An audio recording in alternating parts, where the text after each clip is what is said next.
You nasty for clicking on this video. I don't care if I made it, you nasty for clicking on it. I am back with another book video, and today we're gonna be talking about all of the top smuttiest books I have read since I've been on this reading journey. I haven't read that many this year, however, I'm still on the hunt for new romance novels. If you have any smutty recommendations of your own, let me know in the comments. So first, as a disclaimer, all the books I'm gonna talk about are romance novels. They are not dark romance. I don't like dark romance, so I'm just gonna stick to the fluffy contemporary stuff. And if you stick around to the end, you will see what I'm currently reading. So this first one is a 2024 release. It was sent to me by a publisher.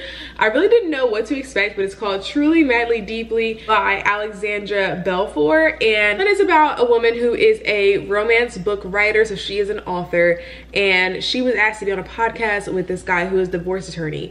And the podcast is a relationship podcast to give out relationship advice. Her and the divorce attorney do not see eye to eye, so it's a little bit of an enemies to lovers trope, but it literally starts out with her breaking up with her long-term boyfriend and trying to figure out what she wants in life in terms of love. So she's a huge romance fanatic, obviously, because she's a romance writer. The spice in this book, I was not expecting it. It be the librarians and the authors and the readers, they be the nastiest ones. Part of this book, they literally do it standing up. Outside. What? I was not expecting it at all. I ran through this book. It was so good. It is really snarky too, because again, it's like an enemies to lovers. So they do like brag on each other and, you know, like say, like roast each other basically for half of the novel, which I really enjoyed. There are some parts that are pretty cheesy. So she is the product of a married couple. She's also an only child, and her parents are going through a separation and they're considering getting a divorce, and she gets like really like teenage angst about it. It's really weird. I didn't like that part of the novel, but in terms of spice, this was it. So next is a Black author novel. This is called Devon and Chris Plan a Wedding, and this one's really interesting. So it is a queer read, and it is about two women who are on this reality TV show. So on this reality TV show, they are supposed to convince their family that they are getting married in 6 months, and their family has to help them plan the wedding. So they've never met each other before. They don't know really anything about each other when they do meet. One of the women is an influencer, has not had a long-term relationship for the life of her, and another woman has not come out to her family. So her family doesn't even know that she's gay. She decides to come out on the TV show. This one is a really interesting storyline, but it's also super spicy. Oh my God, it's so spicy. It was a lot. There's different episodes that they go through for the reality TV show, and each episode there's different family members from each other family's sides that have to be involved with planning the wedding. They do it in very interesting places, one of them being a club during their bachelorette party. That's all I'm gonna give you, so it's not even a spoiler. That's not a spoiler, but I will say this one is really good. So if you haven't checked this out, it was in my Black romance novels video, so if you didn't see that, you should definitely check that one out. But this one is a pretty hot one. Next is Forget Me Not, and this is a book that came out I think last year, but I got my hands on it earlier this year at the romance bookstore, and I was not excited to be as good as it was. I'll be totally honest. Did not think it was gonna be as great as everyone was saying, because typically I don't like a lot of books that people say are so good and so fantastic and yada yada yada. I gave it a chance anyway because the woman at the bookstore recommended it to me, and this was incredible. She did not disappoint. I had to go back to her and thank her personally. This was a 5-star read. It is about this girl,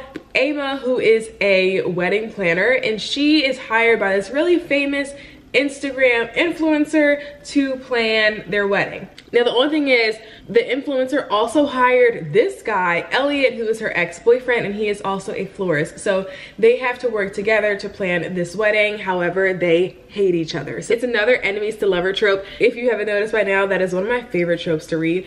Anyway, story is told through the POV of Emma for half of the story, so you go along with them as they're planning the wedding, and there's a lot of tension between the two of them, and it's a really interesting task that they're trying to handle.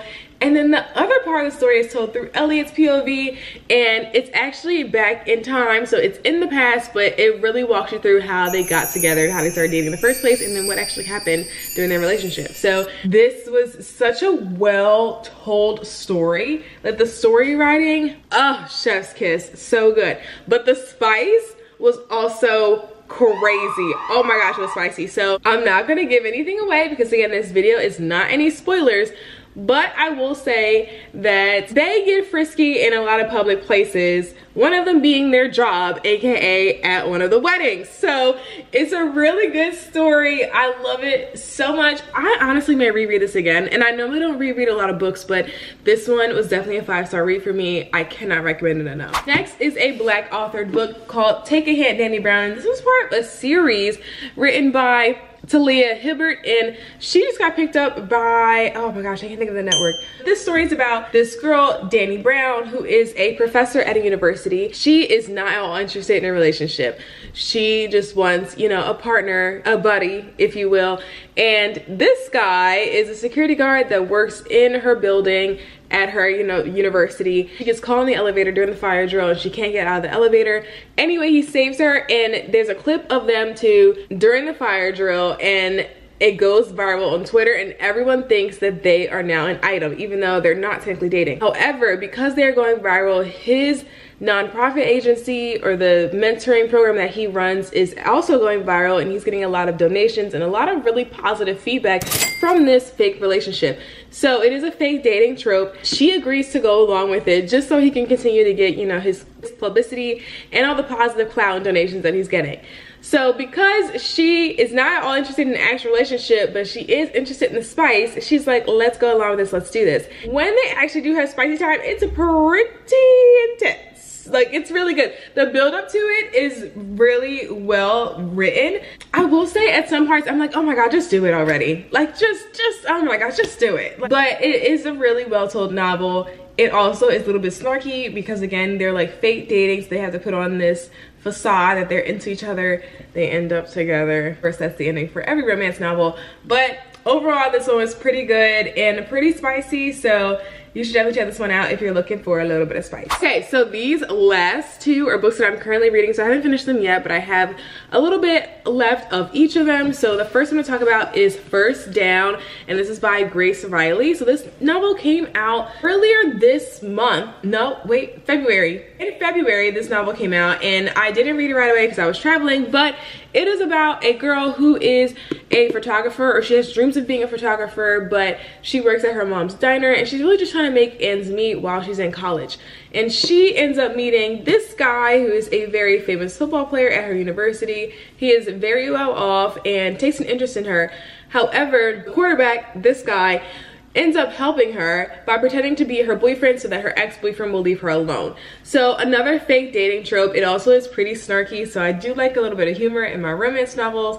But this one was super spicy for it to be a college book. I was not expecting it at all. Let me first say, I've read a few college stories, and so far they have been like really low spot. Like, they barely kissed in those novels, you know. But this one was high on the spice. I'm not done yet, so I have about, I think, 75 pages, so I don't have that much left. But this one, I was not expecting to be as spicy as it was. I was not. Like, she's literally like a photographer slash writer. Like, she's like into art, you know, she's one of those artsy girls, and he is, of course, the school jock and is looking to go to the National Football League and all this stuff. Like, it's all very college-y, right? But the spice is where it gets super, super good. Like I said, this was a new release back in February, so you should definitely check this out because this was a pretty interesting college novel. And last but not least, you guys told me to read this so many times. I've had so many comments about this book, so I finally cracked it open and I read it, and that is 7 Days in June by T. Williams. So I'm not gonna lie, this one started out slow, and that's why I didn't talk about it or read it for a long time. Like, I haven't been talking about books in general, but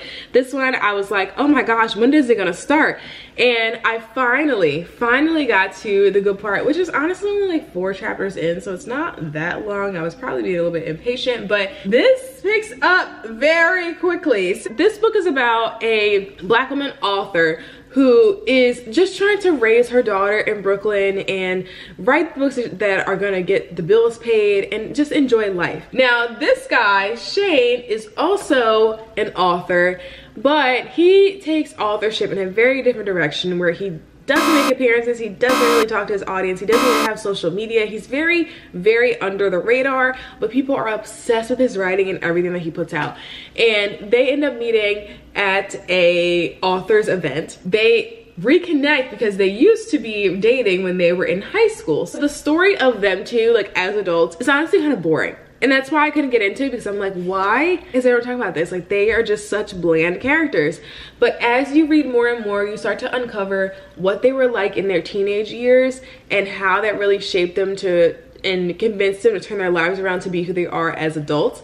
And not only that, but also them as teenagers, like exploring sexuality and just like doing all these other things too. Like this book, if this book were a movie, it would be rated R. Like I was reading it and I'm like, oh, this what y'all was talking about? This whole, oh my gosh, like crazy. So I will say the spice is pretty hot and heavy. Oh, if you do, or if you're looking for that, you should definitely check this out. Like I said, I'm not done yet. I'm like halfway through.